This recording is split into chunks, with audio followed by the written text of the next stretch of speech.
Hello बच्चों, let's read the question. The question says how many unit cell are present in a cube shaped lattice crystal of NaCl of mass 1 gram. Atomic mass of sodium is 23, chlorine is 35.5. तो हमें बताना है बच्चों कि 1 ग्राम NaCl के crystal में कितने unit cell present होंगे। ठीक है।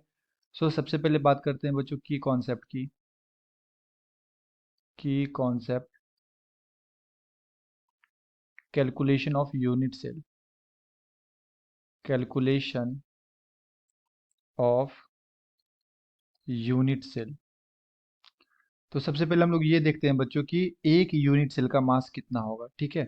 Mass of one unit cell, mass of one unit cell.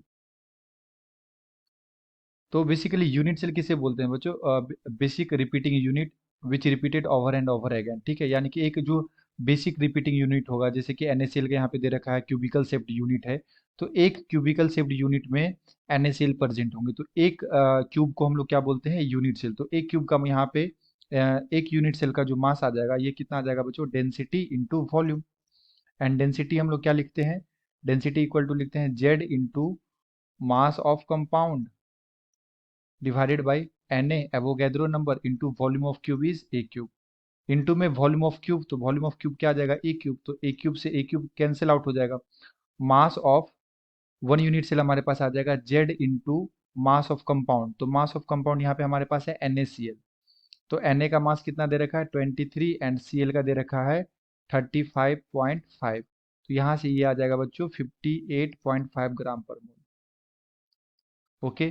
तो mass is 58.5 divided by Na होता है एवोगैड्रो कांस्टेंट 6.02 इंटू 10⁻23। तो ये एक यूनिट सेल का मास हो गया। अब हमें ये देखना है बच्चों कि जेड का वैल्यू क्या होगा। तो NaCl के केस में क्या होता है? NaCl के केस में ये एक आयनिक सॉलिड होता है Na plus and Cl minus. Okay. तो जो हमारा केटायन होता है Na प्लस, केटायन का साइज बच्चों छोटा होता है, तो ये ऑक्यूपाई करता है ऑक्टाहेड्रल वॉइड, ऑक्टाहेड्रल वॉइड। ठीक है। FCC लैटिस के अंदर। एंड ऑक्टाहेड्रल वॉइड कहाँ प्रेजेंट होता है बच्चों? ये होता है एज सेंटर, एज सेंटर पे as well as body centre, body centre. ठीक है। यानी कि जो भी हमारे पास यूनिट सेल होंगे इस तरह का, ये हमारे पास सपोज कि NaCl का यूनिट सेल है। ठीक है। Cubical structure. तो यहाँ पे एज सेंटर पे क्या प्रेजेंट होते हैं? Octahedral void. एज सेंटर यानी कि ये साइड के बीचों बीच। ठीक है। तो ये होता है बच्चों यहाँ पे ऑक्टाहेड्रल वॉइड। तो हमारे पास टोटल कितने एज है बच्चों? यहाँ पे हमारे पास एज है टोटल 12।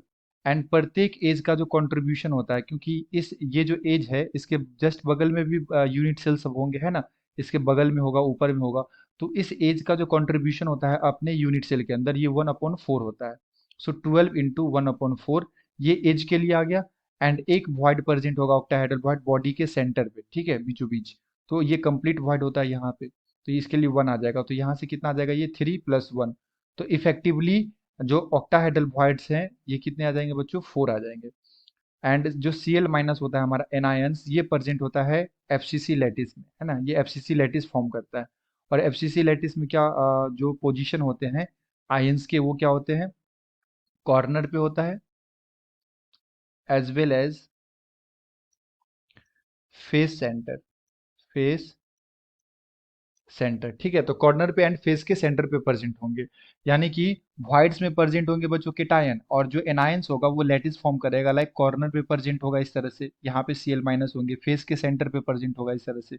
तो कॉर्नर कितने होते हैं हमारे पास बच्चों? कॉर्नर होते हैं हमारे पास 8। एंड प्रत्येक कॉर्नर का जो कंट्रीब्यूशन होता है अपने क्यूब के अंदर, ये होता है 1/8।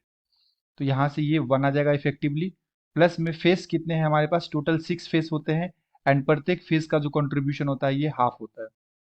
तो यहाँ से कितना आ जाएगा? ये 3 आ जाएगा। तो इफेक्टिवली अगर देखें तो हमारे पास Cl माइनस के कितने एटम्स हो जाएंगे? ये हो जाएगा यहाँ से 1 प्लस यहाँ से 3। तो ये आ जाएगा 4। यानी कि 4 Cl माइनस के आयन है हमारे पास। एंड 4 केटायन है। तो फॉर्मूला अगर हम लोग देखेंगे कंपाउंड का वन यूनिट सेल के अंदर, फॉर्मूला तो ये फॉर्मूला क्या बनेगा बच्चों, Na4Cl4। और अगर हम लोग यहाँ से 4 कॉमन ले लेंगे तो ये बन जाएगा 4NaCl। ये बात कर रहे हैं हम लोग 1 यूनिट सेल के अंदर, ठीक है, एक यूनिट सेल के अंदर, 1 यूनिट सेल के अंदर। तो एक यूनिट सेल के अंदर 4NaCl प्रेजेंट होते हैं इफेक्टिवली। और ये जो 4 होता है ये रिप्रेजेंट करता है जेड को, यानी कि इफेक्टिव नंबर ऑफ एटम। तो जेड का वैल्यू हमारे पास कितना आ गया बच्चों, 4 आ गया। तो हम लोग यहाँ से मास ऑफ 1 यूनिट सेल क्या लिख सकते थे, मास ऑफ 1 यूनिट सेल, ये हमारे पास आ गया था जेड इंटू 58.5। तो जेड का वैल्यू आ गया बच्चों हमारे पास 4 इंटू 58.5 इंटू में एवोगैड्रोस कांस्टेंट, तो ये हमारे पास है 6.02 इंटू 10⁻23। ठीक है, ये ग्राम में आ जाएगा। तो बेसिकली इतने एक यूनिट सेल का मास हमारे पास इतना आ गया। तो हम लोग इसे ऐसे लिख सकते हैं, 4 इंटू 58.5 अपॉन 6.02 इंटू 10⁻23 ग्राम के अंदर 1 यूनिट सेल प्रेजेंट है, 1 यूनिट सेल। ठीक है, क्योंकि एक यूनिट सेल का मास हम लोग ने डिटरमाइन किया इतना। तो बेसिकली 1 ग्राम के अंदर कितने प्रेजेंट होंगे, तो ये आ जाएगा हमारे पास बच्चों 1 अपॉन ये पूरा नंबर। तो ये जैसे डिवाइड में आएगा ना, तो ये आ जाएगा यहाँ पे 4 इंटू 58.5, और जो नीचे वाला टर्म है वो ऊपर मल्टीप्लाई हो जाएगा। सो 6.02 इंटू 10⁻23 इतने यूनिट सेल आएंगे। एंड जब बच्चों इसे हम लोग सॉल्व करेंगे तो हमारे पास फाइनली आएगा आंसर 2.257 इंटू 10⁻21 यूनिट सेल। ठीक है, तो ये हमारा बच्चों आ जाएगा आंसर। तो अगर हम लोग यहाँ पे ऑप्शंस को चेक करें तो हमारा आंसर यहाँ पे मैच हो जाएगा ऑप्शन ए से। ऑप्शन ए में दे रखा है 2.57 into 10⁻21। So the correct answer is option A. Hope you have understood it well. Best of luck. Thank you.